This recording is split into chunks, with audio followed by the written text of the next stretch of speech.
നമസ്കാരം മാന്യ പ്രേക്ഷകരെ, വലിയ സ്നേഹ നമസ്കാരം. അങ്ങനെ ഞമ്മൻ പൊന്നാനിയിൽ പോയിട്ട് നമ്മുടെ ഡ്രിഷ്ക്യൂ നടത്തിക്കൊണ്ട് നമ്മൾ ഇസ്ലാമിലേക്ക് ചേർന്നിരിക്കുന്നു. ഇനി മുസ്ലിം ലീഗുമായിട്ടും SDP ഒക്കെ ആയിട്ടുമാണ് ഇനി നമ്മുടെ സഹവാസം.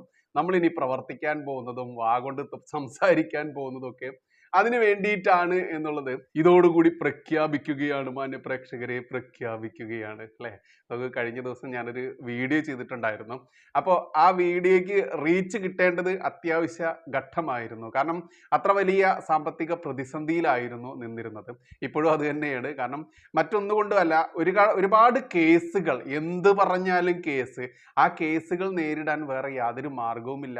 എൻ്റെ വീട്ടിലേക്ക് 1 കിലോ അരി വാങ്ങാൻ വേണ്ടിയിട്ടായിരുന്നില്ല അത്തരത്തിലൊരു വീഡിയോ ഇട്ടത്. അപ്പോൾ ആ വീഡിയോ റീച്ച് കിട്ടാൻ വേണ്ടി ഞാൻ പറഞ്ഞിരുന്നു, ഇനി മുസ്ലിം ലീഗിലേക്ക് പോവുകയാണ്, മുസ്ലിം ലീഗുമായി ചേർന്ന് പ്രവർത്തിക്കുകയാണ്, അവർ സഹായിക്കും, വേറെ രക്ഷയില്ല, മാർഗമില്ല എന്ന് പറയുന്നൊരു ടൈറ്റിലായിരുന്നു ആ വീഡിയോയ്ക്ക് കൊടുത്തിരുന്നത്. അതുകൊണ്ട് തന്നെ എൻ്റെ ഒരുപാട് സുഹൃത്തുക്കൾ ഈ വീഡിയോ ഒന്ന് തുറന്നു നോക്കുക പോലും ചെയ്യാതെ എനിക്ക് മെസ്സേജ് അയച്ച വലിയൊരു ധാരണ സംഭവമൊക്കെ ഉണ്ടായിരുന്നു. നമ്മുടെ ആളുകൾ അങ്ങനെയാണ്.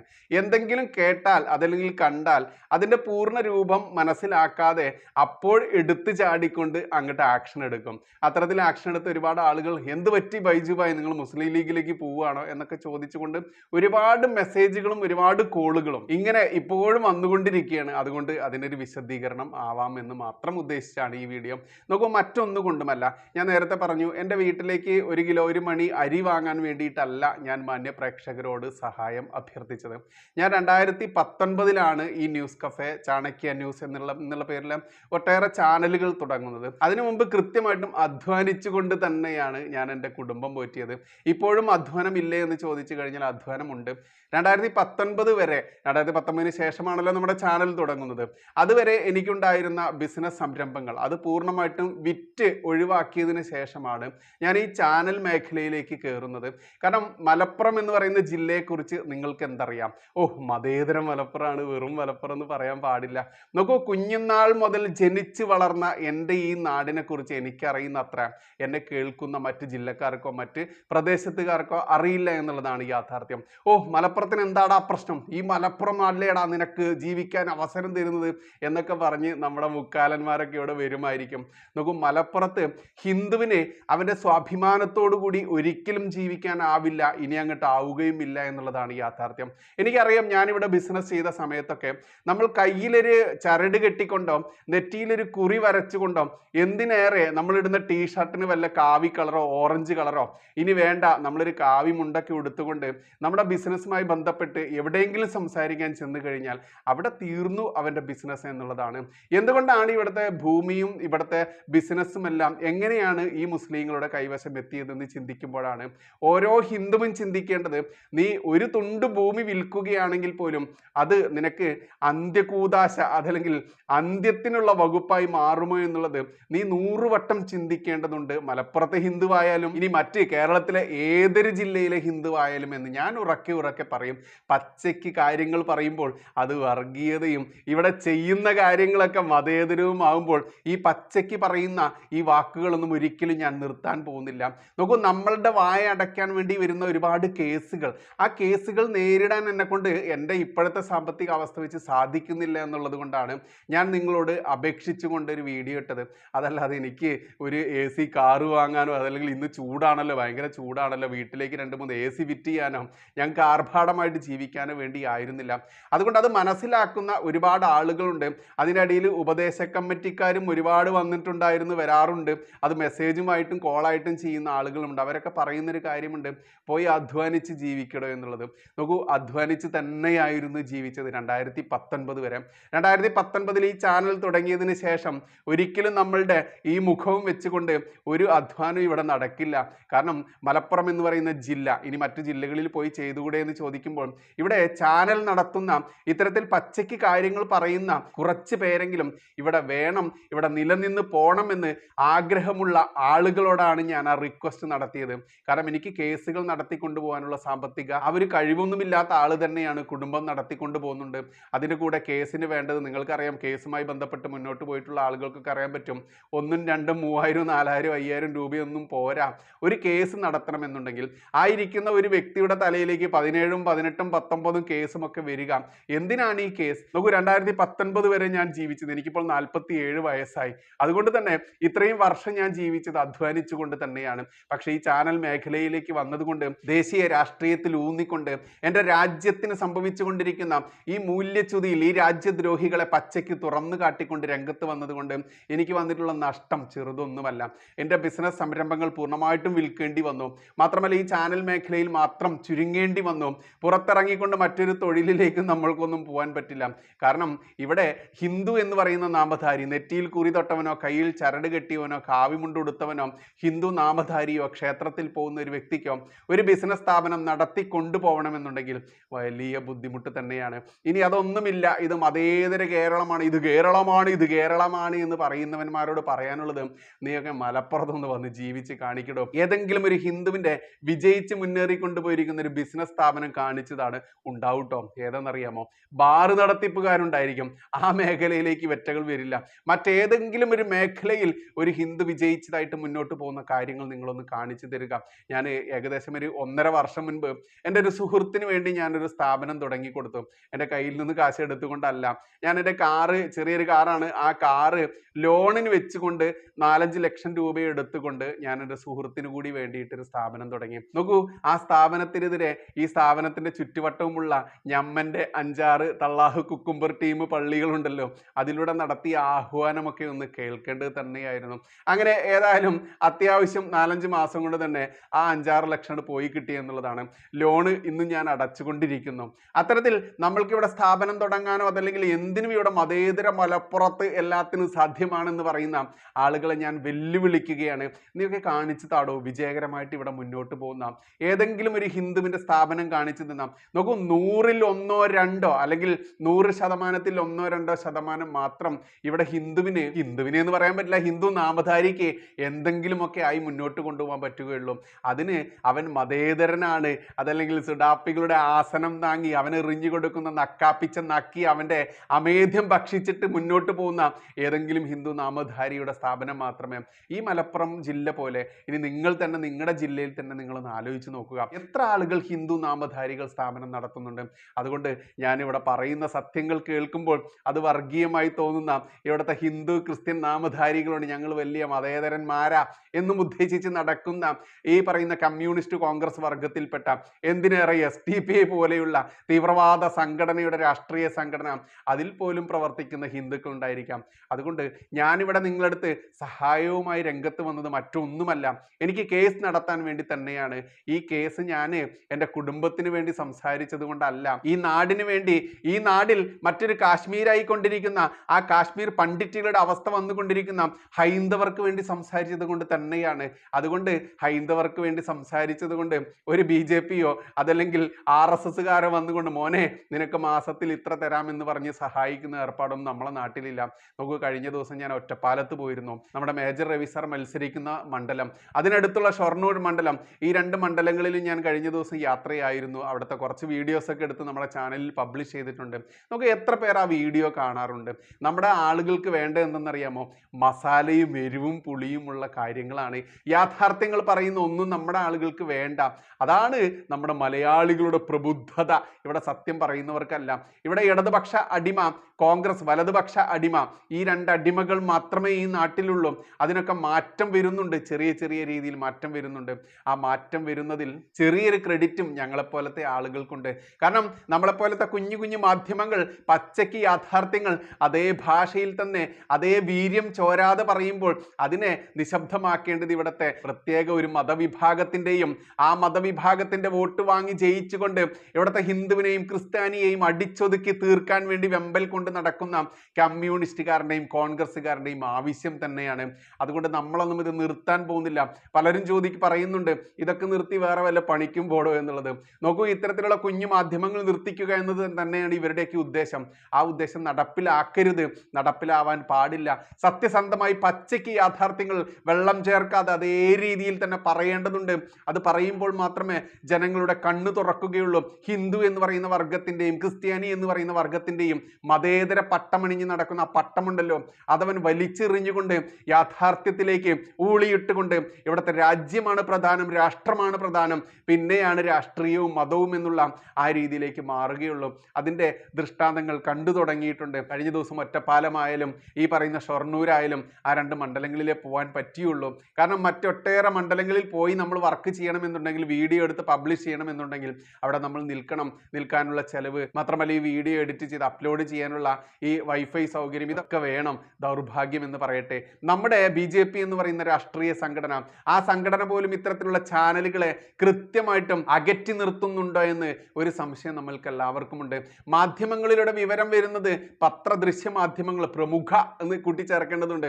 അതിലൂടെ വരുന്ന മാധ്യമങ്ങളിലൂടെ വരുന്ന വാർത്തകൾ എത്രത്തോളം യാഥാർത്ഥ്യമാണ്, എത്രത്തോളം വെള്ളം ചേർത്തതാണ്, എത്രത്തോളം പക്ഷപാതപരമാണ് എന്നൊക്കെ നമ്മൾക്കറിയാം. അവിടെയാണ് ഓൺലൈൻ ചെറിയ മാധ്യമങ്ങളുടെ പ്രാധാന്യം. പക്ഷേ ആ ഓൺലൈൻ ചെറിയ മാധ്യമങ്ങളുണ്ടല്ലോ, ആ മാധ്യമങ്ങൾക്ക് ഒരു ദിവസം നിൽക്കാനുള്ള സൗകര്യമോ, അവർക്ക് വീഡിയോ എഡിറ്റ് ചെയ്ത് അപ്ലോഡ് ചെയ്യാനുള്ള വൈഫൈ സൗകര്യമോ, നെറ്റ് ഫെസിലിറ്റി ഒന്നും ചെയ്തു കൊടുക്കാൻ നമ്മുടെ BJP എന്ന് പറയുന്ന കേരള ഘടക സംഘടന അത് തയ്യാറാവുന്നില്ല. എന്നാൽ കൃത്യമായിട്ടും മീഡിയയ്ക്ക് വേണ്ടി നൽകാൻ വേണ്ടി കോടിക്കണക്കിന് രൂപ കൃത്യമായിട്ടും ഇവർക്ക് കൊടുക്കുന്നുണ്ട് എന്നുള്ളതും, അത് കൃത്യമായിട്ട് എഴുതിയെടുക്കുന്നുണ്ട് എന്നുള്ളതും പച്ചയ്ക്ക് പറയാതിരിക്കാനാവില്ല. അത്തരത്തിൽ ചെറിയ മാധ്യമങ്ങൾക്ക് വേണ്ടി അവർക്ക് നിൽക്കാനും അവർക്ക് നെറ്റ് ഫെസിലിറ്റിയും ഒക്കെ കൊടുത്തു കഴിഞ്ഞാൽ ഒരുപാട് സത്യങ്ങൾ പുറത്തു കൊണ്ടുവരാൻ ആയിരക്കണക്കിന് ലക്ഷക്കണക്കിന് ആളുകളിലേക്ക് ആ വിവരങ്ങൾ എത്തിക്കാൻ കഴിയുമെന്നിരിക്കെ അവരെ മുഖവിലേക്ക് എടുക്കാതെ, അവർക്ക് ചെറിയ സഹായങ്ങൾ ചെയ്തു കൊടുക്കാതെ, ഈ പറയുന്ന പ്രമുഖ മാധ്യമങ്ങൾക്ക് പിറകെ ഓടിക്കൊണ്ട് ആ ചെറിയ വ്യൂസും മതി, അതിലൂടെ നമ്മൾക്ക് അവർക്ക് ലക്ഷങ്ങൾ കൊടുത്തില്ലെങ്കിലും വേണ്ടില്ല, കോടിക്കണക്കിന് രൂപ വരുമ്പോൾ അത് ഞമ്മക്ക് അങ്ങോട്ട് എഴുതിയെടുക്കാമെന്ന് ചിന്തിക്കുന്ന ഒരുപാട് കുൽസിത ബുദ്ധിക്കാർ നമ്മുടെ പാർട്ടിയിലുണ്ട്. കാരണം തിരഞ്ഞെടുപ്പ് എന്ന് പറയുന്നത് എല്ലാവർക്കും ഒരു ചാകരയാണല്ലോ. അതിപ്പോൾ BJP ആയാലും ഇടതുപക്ഷമായാലും വലതുപക്ഷമായാലും ആരെയും നമ്മൾ മാറ്റി നിർത്തേണ്ട ആവശ്യമില്ല. നോക്കൂ, ഞാനൊരു രാഷ്ട്രീയക്കാരനല്ല, പക്ഷേ എൻ്റെ രാഷ്ട്രമാണ് പ്രധാനം. ആ രാഷ്ട്രത്തെ നിലനിർത്തി കൊണ്ടുപോകുന്ന എൻ്റെ രാഷ്ട്രീയം BJP രാഷ്ട്രീയം തന്നെയാണ്. അതിന് പിൻഫലമേകുന്ന എൻ്റെ മാതൃസംഘടന RSS തന്നെയാണ്. അതിലൂന്നിക്കൊണ്ട് മാത്രമേ നമ്മൾക്കൊക്കെ മുന്നോട്ട് പോകാനാവുകയുള്ളൂ. പക്ഷേ അതിലെ പുഴുക്കുത്തുകളെ കുറിച്ച് നമ്മൾ പറഞ്ഞില്ല എന്നുണ്ടെങ്കിൽ എങ്ങനെയാണ് ശരിയാവുക? എല്ലാം തൊണ്ട വിടാതെ വിഴുങ്ങാൻ നമ്മൾക്ക് പറ്റില്ല. അതുകൊണ്ട് തന്നെ ഇവിടെ ഇസ്ലാമിക ജിഹാദികൾക്കെതിരെയും കമ്മ്യൂണിസ്റ്റ് കോൺഗ്രസ് രാജ്യദ്രോഹികൾക്കെതിരെയും പച്ചയ്ക്ക് കാര്യങ്ങൾ പറയുമ്പോൾ, ഒരുപാട് കേസുകൾ തന്നുകൊണ്ട് നമ്മളെ കഷ്ടത്തിലാക്കുമ്പോൾ, ആ കഷ്ടപ്പാടുകൾ തരണം ചെയ്യാൻ വേണ്ടി മാത്രമാണ് ഞാൻ സഹായം അഭ്യർത്ഥിച്ചത്. അല്ലാതെ എൻ്റെ വീട്ടിലേക്ക് നേരത്തെ പറഞ്ഞ പോലെ 1 മണി അരി വാങ്ങാൻ വേണ്ടിയിട്ടല്ല. അതുകൊണ്ട് ഉപദേശ കമ്മിറ്റിക്കാരെ, അധ്വാനിച്ചു പോയി ജീവിക്കടാ എന്ന് പറയുന്ന ആളുകളെ, നിങ്ങളോടൊക്കെ പറയാനുള്ളത്, ഇവിടെ കുറച്ച് ആളുകൾ അതിൻ്റെ പ്രാധാന്യം മനസ്സിലാക്കുന്നുണ്ട്.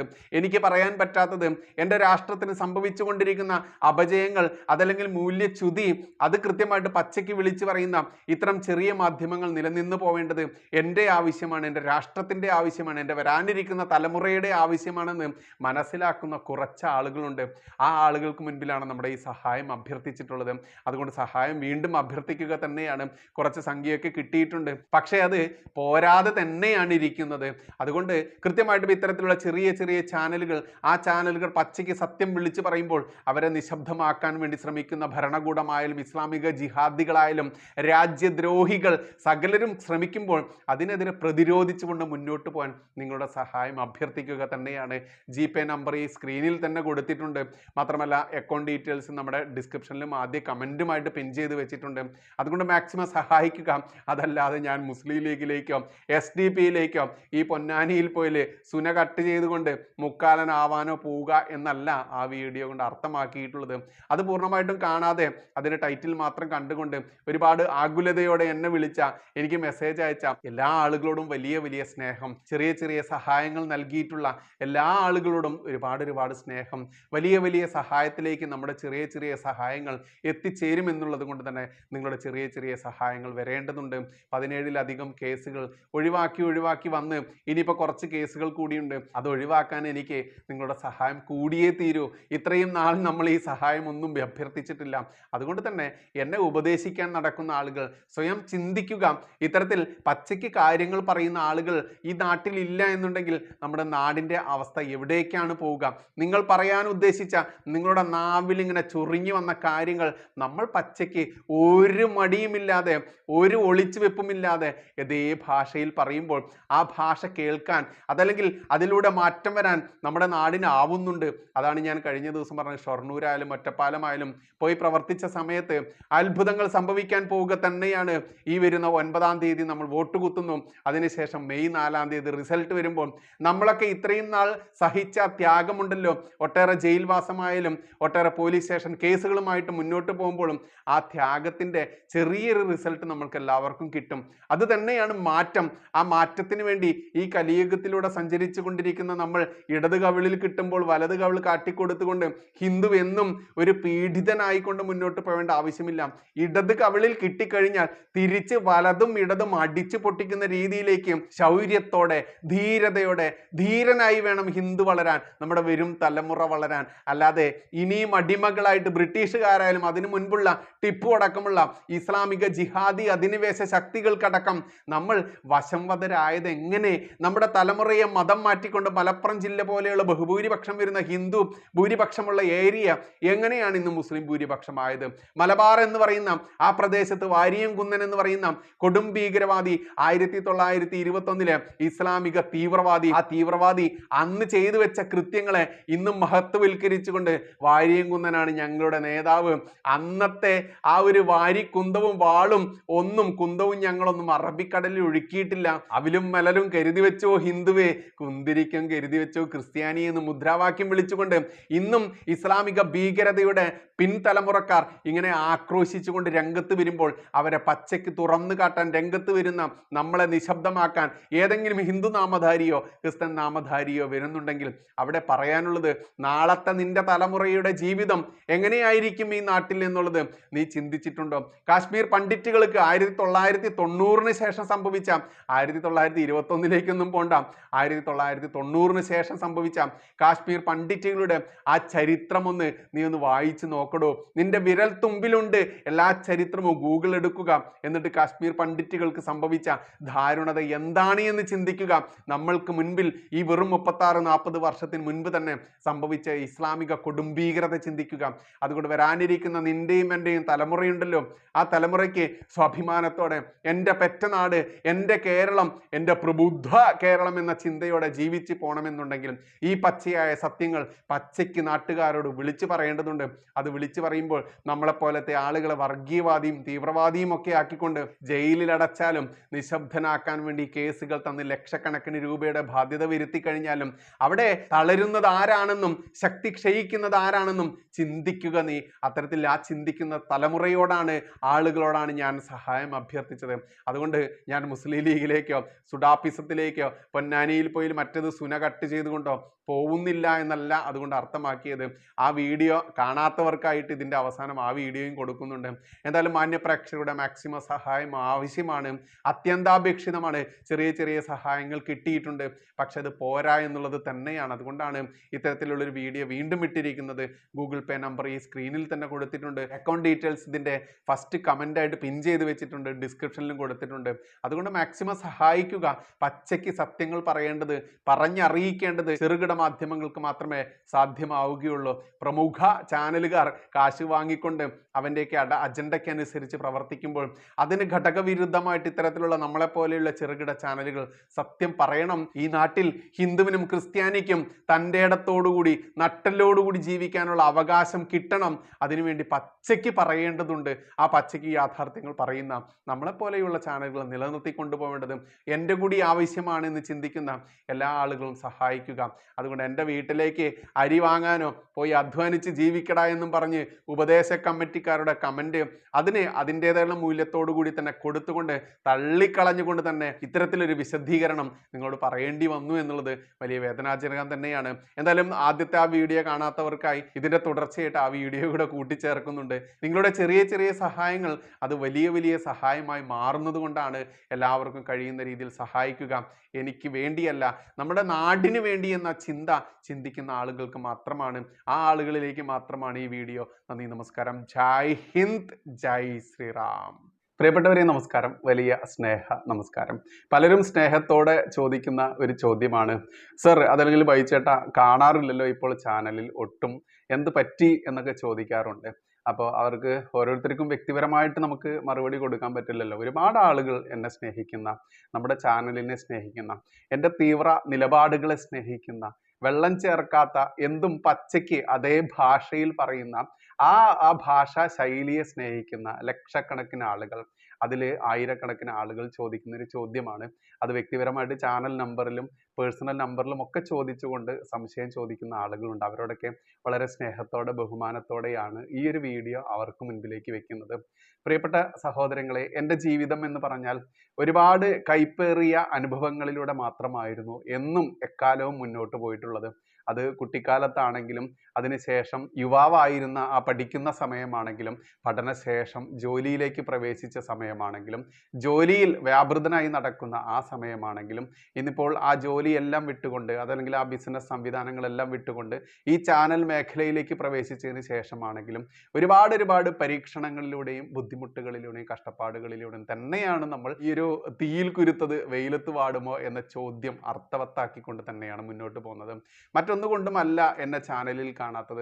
നോക്കൂ, നമ്മൾ സത്യത്തിന് വേണ്ടി ധർമ്മത്തിന് വേണ്ടി എന്ത് പറഞ്ഞാലും വാ തുറന്ന് ശബ്ദിക്കുന്നവനെ, ഉച്ചത്തിൽ അതേ ഭാഷയിൽ ശബ്ദിക്കുന്നവനെ കൃത്യമായിട്ടും നിശബ്ദനാക്കുക എന്ന ആ ഒരു പിണറായിസം ഉണ്ടല്ലോ, പിണറായിസം എന്ന് പറയുന്ന ആ ദുഷ്ടതയുണ്ടല്ലോ, കമ്മ്യൂണിസം എന്ന് പറയുന്ന കൊടും ഭീകരതയുണ്ടല്ലോ, ആ ഭീകരതയുടെ വലിയൊരു ഇരയായിക്കൊണ്ടിരിക്കുന്ന സാഹചര്യം തന്നെയാണുള്ളത്. ഒട്ടേറെ കേസുകൾ തന്നുകൊണ്ടും ഒരുപാട് തവണ ജയിലിൽ അടച്ചുകൊണ്ടും അവർ നമ്മളെ നിശബ്ദനാക്കാൻ വേണ്ടി നോക്കി. പക്ഷേ നമ്മൾ നിശബ്ദത പാലിക്കാൻ തയ്യാറല്ല. അതുകൊണ്ട് തന്നെ കേസുകളുടെ എണ്ണം പെരുകി സർക്കാർ തലത്തിൽ ഇങ്ങനെ കിട്ടുകയാണ്. ഇന്ന് തന്നെ ഏറ്റവും വലിയ രസകരമായിട്ടുള്ളൊരു കേസാണ്. ഇന്ന് ഞാനത് സെറ്റിൽ ചെയ്തു. കാരണം 10,000 രൂപയാണ് അതിന് ചെലവഴിക്കേണ്ടി വന്നത്. മറ്റൊന്നുമല്ല, നമ്മുടെ ബിന്ദു മിനിസ്റ്റർ ഉണ്ടല്ലോ, ബിന്ദു മിനിസ്റ്ററിനെ പെണ്ണും പിള്ളേ എന്ന് നമ്മൾ അഭിസംബോധന ചെയ്തപ്പോഴേക്കും അത് വലിയ കുറ്റമായി.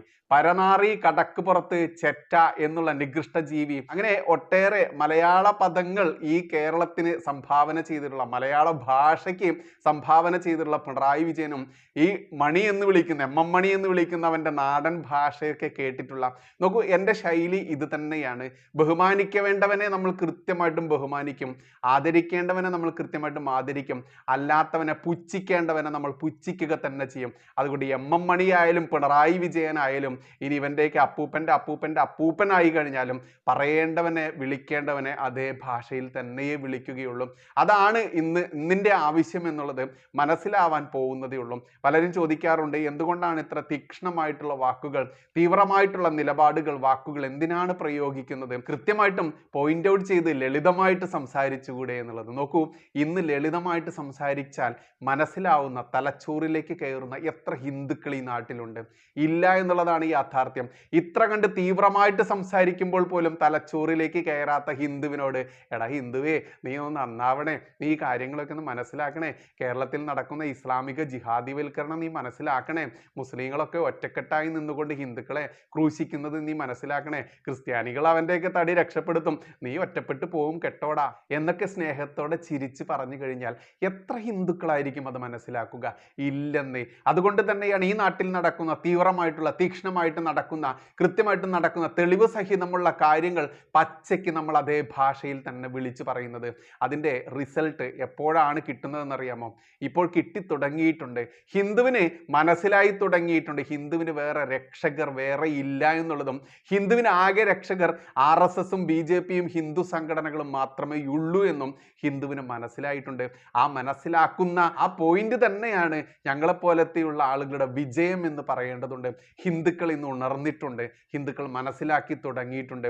ഹിന്ദുക്കൾ ഒറ്റക്കെട്ടായി നിന്ന് കഴിഞ്ഞാൽ മാത്രമേ ഇനിയുള്ള നാളുകളിൽ ഒരു 1921 ഈ കേരളത്തിൽ, മലബാറിൽ സംഭവിച്ചത് കേരളത്തിൽ ഉടനീളം സംഭവിക്കാതിരിക്കുകയുള്ളൂ. ഇനിയും ഉണർന്നില്ല എന്നുണ്ടെങ്കിൽ ഹിന്ദുവിൻ്റെ വരും തലമുറ എങ്ങനെയായിരിക്കും അനുഭവിക്കുക എന്നുള്ളത് കൃത്യമായിട്ടും ഹിന്ദു മനസ്സിലാക്കിയിട്ടുണ്ട്. അത് നമ്മുടെയൊക്കെ ഈ തീവ്രമായിട്ടുള്ള, തീക്ഷ്ണമായിട്ടുള്ള ഈ വാക്കുകൾ കൊണ്ട് തന്നെയാണ്. ഞാൻ നിങ്ങളെ പറഞ്ഞ് ബോറടിപ്പിക്കുന്നില്ല, വിഷയത്തിലേക്ക് വരാം. നോക്കൂ, വീഡിയോകളുടെ എണ്ണം കുറച്ചതാണ്, മറ്റൊന്നുകൊണ്ടുമല്ല. ഒരുപാട് കേസുകൾ സർക്കാർ തലത്തിൽ പിണറായിസത്തിലൂടെ ഇവിടുത്തെ കേരള പോലീസിനെ ഉപയോഗിച്ചുകൊണ്ട് എടുക്കുന്നു. ഇന്ന് തന്നെ ബിന്ദു മിനിസ്റ്ററെ പെണ്ണും പിള്ള എന്ന് വിളിച്ച് എന്തിനാണെന്നറിയാമോ? വേടൻ എന്ന് പറയുന്ന ആഭാസനായിട്ടുള്ള, ബലാത്സംഗ വീരനായിട്ടുള്ള, കഞ്ചാവും മയക്കുമരുന്നും അടിച്ചു നടക്കുന്ന ഒരുത്തനെ പ്രകീർത്തിച്ചുകൊണ്ട് ഈ നാട്ടിൽ ഓരോ ഹിന്ദുവും ക്രിസ്ത്യാനിയും മുസൽമാനും വോട്ട് ചെയ്ത് വിജയിപ്പിച്ച ബിന്ദു മിനിസ്റ്റർ പ്രകീർത്തിച്ച് അങ്ങോട്ടൊരു ഫേസ്ബുക്ക് പോസ്റ്റ് ഇട്ടിരുന്നു. അതിനെതിരെ നമ്മൾ പ്രതികരിച്ചു.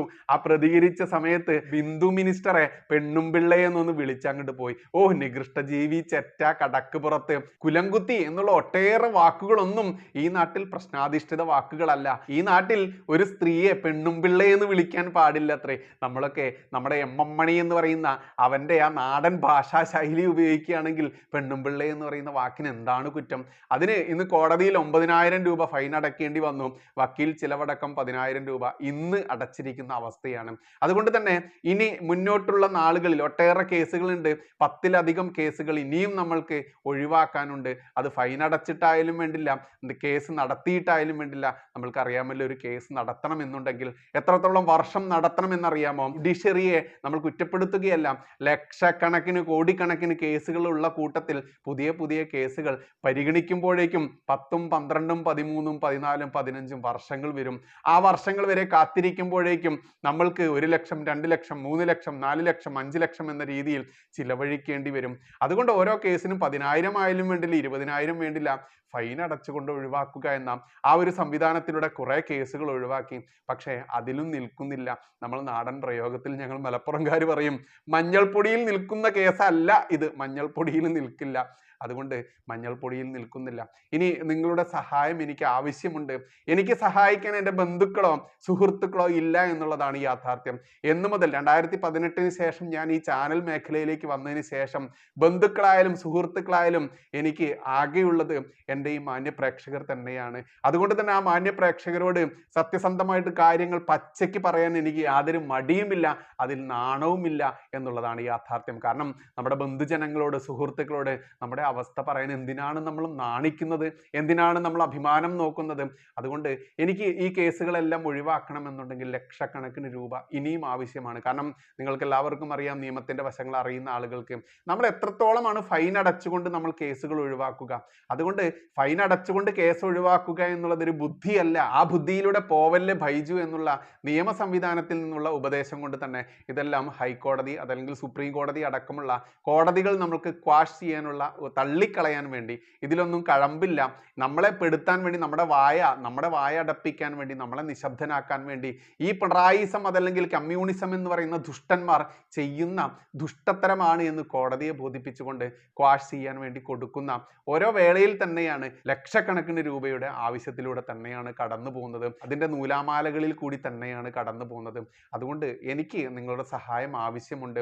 എനിക്ക് സഹായം ചോദിക്കാൻ മറ്റാരുമില്ല എന്നുള്ളതാണ് യാഥാർത്ഥ്യം. കാരണം നമ്മളൊക്കെ സഹായം ചോദിച്ചു കഴിഞ്ഞാൽ, ഓ നിനക്ക് എന്തിൻ്റെ കേടാ, നിന്നെ സഹായിക്കാനോ, നിനക്കതൊന്നും ആവശ്യമില്ല എന്ന് പറഞ്ഞുകൊണ്ട് നമ്മളെ പുച്ഛിക്കുന്ന ബന്ധുക്കളും നമ്മുടെ നാട്ടിലെ പരിചയക്കാരും മാത്രമേ ഉള്ളൂ. അതുകൊണ്ട് ഞാൻ വീണ്ടും പറയുന്നു, എൻ്റെ ബന്ധുജനങ്ങളും എൻ്റെ സുഹൃത്തുക്കളും എൻ്റെ മാന്യ പ്രേക്ഷകർ തന്നെയാണ്. അതുകൊണ്ട് തന്നെ എന്നെ സഹായിക്കണമെന്ന് വലിയ വലിയ അപേക്ഷയോടുകൂടി തന്നെ പറയുകയാണ്. അതിൽ എനിക്കൊരു നാണവുമില്ല, അഭിമാനക്ഷതവുമില്ല. എൻ്റെ അവസ്ഥ നിങ്ങളോട് തുറന്നു പറയാതെ യാതൊരു രക്ഷയുമില്ല. മുന്നോട്ട് പോവേണ്ടതുണ്ടല്ലോ. അതുകൊണ്ട് എൻ്റെ അക്കൗണ്ട് ഡീറ്റെയിൽസ് ഈ വീഡിയോയുടെ കമൻറ്റ് ബോക്സിലും ഡിസ്ക്രിപ്ഷനിലും കൊടുത്തിട്ടുണ്ട്. GPay നമ്പർ ഈ വീഡിയോയിൽ തന്നെ കൊടുത്തിട്ടുണ്ട്, നിങ്ങൾക്ക് കാണാൻ പറ്റും. അതുകൊണ്ട് പറ്റാവുന്നവർ പറ്റാവുന്ന രീതിയിൽ സഹായിക്കുക. നിങ്ങളുടെ ചെറിയ ചെറിയ സഹായങ്ങൾ അത് വലിയ സഹായമായിട്ട് എനിക്ക് മാറും. വല്ലാതെ വേറെ രക്ഷയില്ല. കാരണം 10,000, 20,000 എടുത്തുകൊണ്ട് ഓരോ മാസവും ഓരോ കേസുകൾ എനിക്ക് നടത്താൻ പറ്റാത്ത അവസ്ഥ തന്നെയാണ്. ഇതുവരെ ഞാൻ നടത്തി. 2018 ശേഷം ഏകദേശം 8-9 വർഷത്തോളം ഞാൻ നടത്തി കേസുകൾ. 2014 ശേഷം നരേന്ദ്രമോദിജി അധികാരത്തിൽ വന്നതിന് ശേഷം തന്നെയാണ് ഞാൻ ഈ ദേശീയ രാഷ്ട്രീയത്തിലേക്ക് വന്നത്. വെറും കമ്മ്യൂണിസ്റ്റ് അടിമയായിരുന്ന എൻ്റെ കമ്മ്യൂണിസ്റ്റ് കുടുംബത്തിൽ നിന്ന് ഈ ദേശീയ രാഷ്ട്രീയത്തിലേക്ക് വന്നത് അത് വലിയൊരു തെറ്റായിട്ടാണ് എൻ്റെ കുടുംബങ്ങളും എന്നെ അറിയുന്ന എൻ്റെ സുഹൃത്തുക്കളും എല്ലാ നാട്ടുകാരും പറയുന്നത്. പക്ഷേ എനിക്കതൊരു തെറ്റായിട്ട് തോന്നിയിട്ടില്ല. എനിക്കതൊരു അഭിമാനമായിട്ടേ തോന്നിയിട്ടുള്ളൂ. അതുകൊണ്ട് ആ അഭിമാനം കാക്കാൻ വേണ്ടി ഇനി മുന്നോട്ട് പോകണമെന്നുണ്ടെങ്കിൽ നിങ്ങളുടെ സഹായം കൂടിയേ തീരൂ. 2014 ശേഷം എനിക്ക് വന്നിട്ടുള്ള കേസുകളുടെ എണ്ണമൊക്കെ കേട്ട് കഴിഞ്ഞാൽ അന്തം വിട്ടുപോകും. നമ്മൾ കെ സുരേന്ദ്രൻജിയുടെയും മറ്റൊട്ടേറെ നേതാക്കന്മാരുടെയൊക്കെ കേസുകളുടെ എണ്ണമൊക്കെ നമ്മൾക്കറിയാം. അവർ രാഷ്ട്രീയ നേതാക്കന്മാരായതുകൊണ്ട് തന്നെ അവരുടെ കേസുകൾ നടത്താൻ സംഘടനകളും മറ്റ് വ്യക്തികളും ഒക്കെ സഹായിച്ചു എന്ന് വരാം, അതല്ലെങ്കിൽ മറ്റു ഒരുപാട് ആളുകൾ സഹായിച്ചെന്ന് വരാം. പക്ഷെ നമ്മളെപ്പോലെയുള്ളൊരു സാധാരണക്കാരന് സഹായിക്കാൻ നിങ്ങളോട് മാത്രമേ സഹായം അഭ്യർത്ഥിക്കാനുള്ളൂ. അതുകൊണ്ട് മാക്സിമം ആളുകൾ സഹായിക്കണമെന്ന വലിയ അപേക്ഷയാണ് ഈ വീഡിയോയിൽ വെക്കുന്നത്. എൻ്റെ ലൈഫ് സ്റ്റോറി ആയിട്ട് പറയുകയാണെങ്കിൽ ഒരുപാടുണ്ട്. തീർത്തും കമ്മ്യൂണിസ്റ്റ് അടിമ കുടുംബത്തിൽ തന്നെയാണ് എൻ്റെയും ജനനം. എൻ്റെ അച്ഛൻ 2013 2013 മരിക്കുന്നത് വരെ അച്ഛനെ അനുസരിച്ച് ജീവിക്കേണ്ടി വന്ന ഒരു മകനായിരുന്നു. അതുകൊണ്ട് തന്നെ 2013 ശേഷം അച്ഛൻ മരിക്കുന്നു. അതിനുശേഷം മാത്രമാണ് ഈ ദേശീയ രാഷ്ട്രീയത്തിലേക്ക് അപ്പോഴേക്കും നരേന്ദ്രമോദിജി ഭരണത്തിൽ വരുന്നു. അതുവരെ ആർട്ട് ഓഫ് ലിവിംഗ് എന്ന് പറയുന്ന ശ്രീ രവിശങ്കർ ഗുരുജിയുടെ ആ പ്രസ്ഥാനത്തിൽ എന്നാൽ കഴിയുന്ന സേവനങ്ങളുമായി തന്നെ മുന്നോട്ട് പോവുകയായിരുന്നു. അതിനുശേഷം അച്ഛൻ മരിച്ചതിന് ശേഷം പൂർണ്ണമായിട്ടും ഈ ദേശീയ രാഷ്ട്രീയത്തിലേക്ക് വന്നതിന് ശേഷം ഞാൻ അനുഭവിച്ചിട്ടുള്ള തീക്ഷ്ണമായിട്ടുള്ള അനുഭവങ്ങൾ, ആ അനുഭവങ്ങൾ മലബാർ കലാപത്തിൽ നമ്മുടെ പിതാമഹന്മാർ അനുഭവിച്ചതിനേക്കാൾ വലിയ വലിയ തീക്ഷ്ണതയുള്ളത് തന്നെയായിരുന്നു. അതുകൊണ്ട് തന്നെയാണ് എൻ്റെ വാക്കുകൾക്ക് തീക്ഷ്ണത കൂടുന്നത്, തീവ്രത കൂടുന്നത്. മുസ്ലിങ്ങൾ തീവ്രവാദികളാണെങ്കിൽ അവർക്ക് തീവ്രവാദം നടത്താമെന്നുണ്ടെങ്കിൽ, തീവ്രവാദ സംസാരം പ്രവൃത്തിയൊക്കെ ചെയ്യാമെന്നുണ്ടെങ്കിൽ, എൻ്റെ രാജ്യത്തിന് വേണ്ടി ആ നടത്തുന്ന തീവ്രവാദികളെ പച്ചയ്ക്ക് പറയാനും, കമ്മ്യൂണിസ്റ്റ് തീവ്രവാദികളായാലും കോൺഗ്രസ് രാജ്യദ്രോഹികളായാലും അവരെ പച്ചയ്ക്ക് തുറന്നു കാട്ടാനും ഇതേ ഭാഷയിൽ ഇതേ തീവ്രമായിട്ട് തന്നെ ഞാൻ മുന്നോട്ട് പോകും. എൻ്റെ രക്തം ആ രക്തമാണ്. അതല്ലാതെ എല്ലാം അനുഭവിച്ച് ഇടത് കവിളിൽ കിട്ടുമ്പോൾ വലത് കവിള് കാട്ടിക്കൊടുക്കുന്ന ആ ഗാന്ധി എന്ന് പറയുന്ന അയാളുടെ പാരമ്പര്യമല്ല എനിക്കുള്ളത്. തീവ്ര ഹിന്ദുത്വത്തിന്റെ പാരമ്പര്യം മാത്രമാണ് എനിക്ക് താല്പര്യം. അത് തന്നെയാണ് എൻ്റെ രക്തത്തിലുള്ളത്. ആ ചൂട് പിടിച്ച രക്തത്തിലൂന്നിക്കൊണ്ട് തന്നെ മുന്നോട്ട് പോകും. അതിന് നിങ്ങളുടെ സഹായം ആവശ്യമാണ്. അപ്പോൾ എല്ലാവരും പറഞ്ഞ പോലെ തന്നെ അക്കൗണ്ട് ഡീറ്റെയിൽസ് കമൻറ്റ് ബോക്സിലും കൊടുത്തിട്ടുണ്ട്, ഡിസ്ക്രിപ്ഷനിലും കൊടുത്തിട്ടുണ്ട്. ഗൂഗിൾ പേ നമ്പർ ഈ സ്ക്രീനിൽ തന്നെ കൊടുത്തിട്ടുണ്ട്. മാക്സിമം ആളുകൾ സഹായിക്കുമെന്ന വിശ്വാസത്തോടെ ഈ വീഡിയോ നിങ്ങൾക്ക് മുൻപിലേക്ക് വെക്കുകയാണ്. അതുകൊണ്ടാണ് ഞാൻ ആദ്യം പറഞ്ഞ പോലെ എന്തുകൊണ്ട് കാണുന്നില്ല എന്ന് ചോദിക്കുന്നു. നോക്കൂ, ഒരുപാട് കേസുകൾ വരുമ്പോൾ, ഒരുപാട് കേസ് നിബന്ധനകൾ വരുമ്പോൾ നമ്മൾക്ക് ചില സമയത്ത് മൗനം പാലിക്കേണ്ടി വരും. കാരണം നമ്മൾ പല കേസുകളിലും ജാമ്യം എടുക്കുമ്പോൾ കേസുമായിട്ട് ബന്ധപ്പെട്ട് കോടതിയുമായി ബന്ധപ്പെട്ട് മുന്നോട്ട് പോകുന്ന ആളുകൾക്കൊക്കെ അറിയാൻ പറ്റും. 3 മാസം ഓരോ കേസിനും 3 മാസം വെച്ചിട്ട് നമുക്ക് ജാമ്യ നിബന്ധനകൾ ഉണ്ടായിരിക്കും. ആ നിബന്ധനകൾ പാലിച്ചില്ല എന്നുണ്ടെങ്കിൽ നമ്മുടെ ജാമ്യം ക്യാൻസൽ ആവും. അത്തരത്തിൽ ഒരുപാട് ജയിൽവാസം അനുഭവിച്ചിട്ടായാലും വേണ്ടില്ല, എന്തൊക്കെ അനുഭവിച്ചിട്ടായാലും വേണ്ടില്ല, ഹിന്ദു എന്ന് പറയുന്ന ആ ഒരു കൂട്ടമുണ്ടല്ലോ, ആ കൂട്ടത്തിനെ ഏകീകരിക്കാൻ വേണ്ടി ഇസ്ലാമിക ജിഹാദികളുടെയും കമ്മ്യൂണിസ്റ്റ് ദുഷ്ടന്മാരുടെയും കോൺഗ്രസ് ദുഷ്ടന്മാരുടെയും രാജ്യദ്രോഹികളെയും പച്ചയ്ക്ക് തുറന്നു കാട്ടുക വഴി ഇന്ന് ഹിന്ദു മനസ്സിലാക്കി തുടങ്ങിയിരിക്കുന്നു, ചിന്തിച്ചു തുടങ്ങിയിരിക്കുന്നു. അതിൻ്റെ ഉത്തരം മെയ് 4-ാം തീയതി കിട്ടുമെന്ന് 100% ഉറപ്പുള്ളത് കൊണ്ട് തന്നെ എന്നോട് പറയുന്ന ആളുകളുണ്ട്, എന്തിനാണ് ഇത്ര തീവ്രമായിട്ട്, എന്തിനാണ് ഇത്ര തീക്ഷ്ണമായിട്ട് സംസാരിക്കുന്നത്, എന്തിനാണ് മുസ്ലിങ്ങൾ എല്ലാവരും കുറ്റക്കാരല്ല, എല്ലാവരും തീവ്രവാദികളല്ല എന്നുള്ളത്. മുസ്ലിങ്ങളെല്ലാം മദ്രസയിൽ പോയവന്മാർ തന്നെയാണ്. ആ മദ്രസ കിതാബിൽ പഠിച്ചിട്ടുള്ള ഏതെങ്കിലും ഒരു മുസൽമാൻ ഇസ്രയേലിനെ മഹത്വവൽക്കരിക്കുമോ? ഇറാനെ തള്ളിക്കളയുമോ? എന്താ സൗദി അറേബ്യ അടക്കമുള്ള UAE അടക്കമുള്ള ഒരുപാട് അറബ് രാജ്യങ്ങളെയൊക്കെ ഇറാൻ ആക്രമിച്ചു കൊണ്ടിരിക്കുകയല്ലേ? ലക്ഷക്കണക്കിന് പ്രവാസികളുള്ള മലയാളികൾ ഈ രാജ്യങ്ങളിലൊക്കെ ജോലി ചെയ്യുന്നില്ലേ? എന്നിട്ടും ഇറാൻ എന്ന് പറയുന്ന ആ മുസ്ലിം രാജ്യം ഈ മറ്റ് മുസ്ലിം രാജ്യങ്ങളെ, എന്തിനേറെ ഇവന്റെയൊക്കെ മക്കയും മദീനയൊക്കെ നിൽക്കുന്ന സൗദിക്കെതിരെ പോലും ആക്രമണം അഴിച്ചു വിട്ടിട്ട് പോലും എന്തേ ഇറാനെ തള്ളിപ്പറയാൻ ഇവിടുത്തെ മുസ്ലിങ്ങൾ തയ്യാറാവുന്നില്ല. അതുകൊണ്ട് നല്ല മുസ്ലിങ്ങളുണ്ടോ ചീത്ത മുസ്ലിങ്ങളുണ്ടോ, എല്ലാ മുസ്ലിങ്ങളും തീവ്രവാദികളല്ല എന്നൊക്കെ ആ ഒരു നിസാരവൽക്കരിച്ച് ബാലൻസിങ്ങിന് വേണ്ടി പറയുന്ന ആളുകളുണ്ടല്ലോ, അവരോട് ഈ ഒരു ചോദ്യം ഇടുകയാണ്, ഇറാനെ എന്തേ ഇവരാരും തള്ളിപ്പറയുന്നില്ല? എന്തേ ഇസ്രായേലിനെതിരെ കാട്ടിക്കൂട്ടിയ ഹമാസ് എന്ന് പറയുന്ന ദുഷ്ടന്മാർ, പലസ്തീൻ എന്ന് പറയുന്ന ആ രാജ്യം ഊട്ടി വളർത്തിയിട്ടുള്ള ഈ ഹമാസ് ഭീകരന്മാർ കാട്ടിക്കൂട്ടിയ കൊടും ദുഷ്ടത നമ്മൾക്ക് എല്ലാവർക്കും അറിയാം, ഗുജറാത്ത് കലാപത്തെക്കുറിച്ച്. പക്ഷേ ഗുജറാത്ത് കലാപത്തിലേക്ക് നയിച്ച ഗോത്ര സംഭവം ആരും പറയില്ല. 50-ന് മുകളിൽ സന്യാസിമാരെ തീവണ്ടിയുടെ ബോഗിയിലിട്ടുകൊണ്ട് കത്തിച്ചു കൊന്ന ഗോത്ര സംഭവം പറയില്ല. പക്ഷേ ഗുജറാത്ത് സംഭവം പറയും. ഗോത്ര സംഭവത്തിന് തിരിച്ചടിയായിക്കൊണ്ട് ഉണർന്ന ഹിന്ദുക്കൾ കൃത്യമായിട്ട് പ്രതികാരം വീട്ടി. അതായിരുന്നു ഗുജറാത്ത് സംഭവം. അതിനെ പൊക്കി പറയും. അതുകൊണ്ടാണ് ഞാൻ പറഞ്ഞത്, ഇസ്രയേൽ എന്ന് പറയുന്ന കുഞ്ഞു രാജ്യം, നമ്മുടെ തിരുവനന്തപുരം ജില്ലയുടെ പോലും ആ വിസ്തീർണമില്ലാത്തൊരു കുഞ്ഞു രാജ്യത്തെ ഈ പറയുന്ന പലസ്തീൻ എന്ന് പറയുന്ന രാജ്യം ഹമാസ് എന്ന് പറയുന്ന മുസ്ലിം കൊടും ഭീകരന്മാരെ അഴിച്ചു വിട്ടുകൊണ്ട് 100 കണക്കിന് 1000 ആളുകളെ കൊന്നൊടുക്കിയതും ദുഷ്ടത്തരം കാട്ടിയതും ആരും പറയില്ല. പക്ഷേ ഇങ്ങോട്ട് കിട്ടുമ്പോൾ തിരിച്ച് ഇസ്രയേൽ കൊടുക്കുമ്പോൾ അതിന് മോങ്ങിക്കരഞ്ഞ് കാറിയെടുക്കുന്ന ഏതെങ്കിലും മുസ്ലിം നാമധാരി ഈ ഇസ്രയേലിന് സംഭവിച്ചിട്ടുള്ള ദാരുണത പറയുമോ? ഈ ഇസ്രയേലിന് സംഭവിച്ച ദാരുണതയ്ക്ക് ഉത്തരവാദികളായിട്ടുള്ള ഈ പലസ്തീനെയും ഹമാസിനെയും കുറ്റപ്പെടുത്തി തള്ളി പറയുമോ? ഇല്ലെന്നേ. അത് തന്നെയാണ് ഇറാൻ എന്ന് പറയുന്ന രാജ്യം മറ്റു മുസ്ലിം രാജ്യങ്ങളെ ആക്രമിച്ചാലും, ഞങ്ങളുടെ സഹോദരങ്ങൾ, ഞങ്ങളുടെ ആളുകൾ അവിടെ ജോലി ചെയ്യുന്നുണ്ട്, പ്രവാസികൾ എന്ന പേരിൽ ഇവരൊക്കെ ചത്തൊടുങ്ങിക്കഴിഞ്ഞാലും ഞങ്ങൾ ഇറാനെ കുറ്റപ്പെടുത്തില്ല എന്ന് പറയുന്ന മുസ്ലിങ്ങൾ, ആ മുസ്ലിങ്ങൾ എങ്ങനെയാണ് നല്ല മുസ്ലിങ്ങളാവുന്നത്? ആ മുസ്ലിങ്ങൾ എങ്ങനെയാണ് നല്ലതും ചീത്തതും എന്നാം ആ വേർതിരിവ് പെടുക? അതുകൊണ്ട് സത്യം സത്യമായി ധർമ്മമായി പച്ചയ്ക്ക് പറയുമ്പോൾ, അതേ ഭാഷയിൽ പറയുമ്പോൾ എനിക്കെതിരെ ഒരുപാട് ശരങ്ങൾ, ഒരുപാട് ചതികൾ, ഒരുപാട് തീക്ഷ്ണമായിട്ടുള്ള അനുഭവങ്ങൾ ഉണ്ടാവും. ആ അനുഭവം തരണം ചെയ്യാൻ നിങ്ങളുടെ സഹായം നിർബന്ധമാണ്. എന്നെ സഹായിക്കാൻ മറ്റാരുമില്ല. അതിനെനിക്ക് നിങ്ങളുടെ അടുത്ത് അഭ്യർത്ഥിക്കാൻ യാതൊരു മടിയുമില്ല. അതുകൊണ്ട് വീണ്ടും പറയുന്നു, അക്കൗണ്ട് ഡീറ്റെയിൽസ് കൊടുത്തിട്ടുണ്ട് കമൻറ്റ് ബോക്സിലും ഡിസ്ക്രിപ്ഷനിലും. GPay നമ്പർ ഈ സ്ക്രീനിൽ തന്നെ കൊടുത്തിട്ടുണ്ട്. സഹായിക്കാൻ പറ്റുന്നവർ സഹായിക്കുക, അല്ലാത്തവന്മാർ ഒരു ഷെയറെങ്കിലും ചെയ്യുക. മാത്രമല്ല ജിഹാദികളെ, നിങ്ങൾ ഇതിനെതിരെ കമൻ്റ് ഇട്ട് ഇതിനടിയിൽ മെഴുകുക. അങ്ങനെയെങ്കിൽ ഈ വീഡിയോയ്ക്ക് റീച്ച് കിട്ടിക്കൊണ്ട് പൈസ, അതിലൂടെയും കുറച്ച് പൈസ എനിക്ക് കിട്ടും. അതുകൊണ്ട് സഹോദരന്മാരെ, നിങ്ങളോട് അപേക്ഷിക്കുകയാണ്, സഹായിക്കുക, സഹായിക്കണമെന്ന അപേക്ഷ വെക്കുകയാണ്. നന്ദി, നമസ്കാരം. ജയ് ഹിന്ദ്, ജയ് ശ്രീറാം.